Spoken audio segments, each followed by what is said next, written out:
sa lahat ng mga nanonood sa atin, eh, yung mga kasi kung hindi nga dahil sa kanila, di ba? Ba, wala tayo. Wala rin tayo. Wala tayo, Wala kuya. tayo. Wala tayo. Hindi para tayo, kasi nga, papasalamat ako sa lahat ng mga manonood, sa number one followers, sa lahat ng nagko-comment. Maraming salamat sa kanila. Kumbaga, yung personal na buhay natin, na at least nalalaman nila na hindi lang tayo maasa sa pagbablog. May mga kanya-kanya Oo, tayong negosyo. oo, may kanya-kanya tayong negosyo. Negosyo talaga number one. Kung hindi tayo gagawa ng ibang pagkakakitaan, Pagkakakitaan ko yung mababaon talaga. di ba? Shoutout po sa pinakamahusay na konsi sa Barangay Toklong 1A Imus Cavite, Konsehal Perlim Riel Alarca. Konsi Idol, maraming salamat po sa solid na suporta. Magkaroon po kayo ng maraming blessings sa inyo at sa pamilya mo. Maraming salamat Idol. Mag-iingat po palagi and God bless you always. Sa lahat ng mga nanonood sa atin, eh, yung mga kasi kung hindi nga dahil sa kanila, di ba?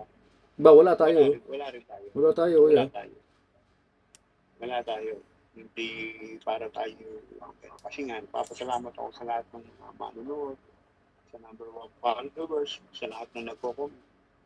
Maraming salamat sa kanila. Correct, kuya. Tama naman yun. Patuloy araw-araw na sinusuportahan tayo. Correct, kuya. Correct. Patuloy sa atin, patuloy pa rin tayong magpapasaya sa kanila. Tama naman, kuya. Tama naman. Patuloy man tayo ng bato, balik natin, tinapay. Tinapay, blessings. Blessing. Blessings talaga, kuya. Batiin natin ng tinapay na may blessings.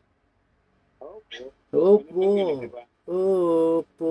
Always yan, kuya. Always. Kumbaga, yung personal na buhay natin, na at least nalalaman nila na hindi lang tayo maasa sa pagbablog. May mga kanya-kanya Oo. tayong negosyo. Oo, may kanya-kanya tayong negosyo. Negosyo talaga number one. Hindi mo na ako sa pag-iaba kasi kung hihintay natin yun, baka tayo mabaon.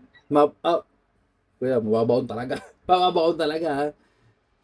Diba? Kung hindi tayo gagawa ng ibang pagkakakitaan. Pagkakakitaan ko yan, mababaon talaga.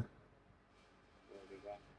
Lalo na, kuya, working student, yung dalawang anak nyo, syempre.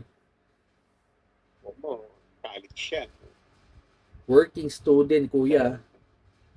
Dalawang college yan. Pero, hindi naman ako sa nagano kahit mga nagtatrabaho sila para pandagdag. Sa gastusin, opo. Tama naman, allowance. Gastusin. Allowance nila. Tama naman yan, kuya. Diba?